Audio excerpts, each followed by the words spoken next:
Hey there, Ted Wyman here, Winnipeg Sun sports editor with columnist Paul Friesen. After the Winnipeg Jets beat the Calgary Flames 2-0 at MTS Centre.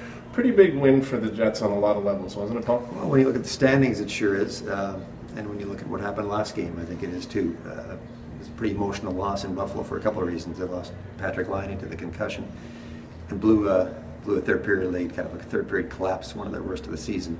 So they needed a game to feel good about themselves again, and I think this one counts. They needed a response here, yeah. And it wasn't just about the Buffalo game, it was also about the last time they played Calgary. They got blown out in Calgary. They're playing against a team that was 5 points ahead of them in the standings, sitting in a wild card spot.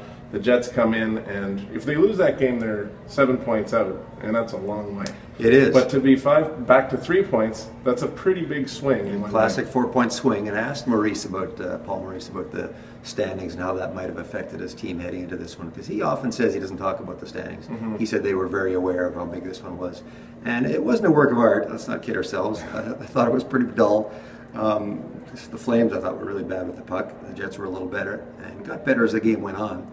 Got the one big play from Buffalo, a goal from the captain on a brutal turnover, a gift from Calgary, and then a solid, if not spectacular, effort from goalie Connor Hellebuck, which is pretty key too. I thought he was very good, actually, and so some big defensive plays as well that stood out for me. I remember Adam Lowry coming back to take away a good opportunity, Brian Little coming back to take away a good opportunity, and it shows that there's a need for an overall defensive game with everybody contributing for them to have games like that. And it's interesting that they had one of their better defensive games of the year with Patrick Laine out of the lineup. You just wonder if people redouble their efforts when something like that happens. All rally knowing the big goal scorer is missing, sure, be a natural reaction. I thought Josh Morrissey quietly had a really good defensive game too. Kind of like his whole season. Yeah, quietly having a very good season. You're right, you're right.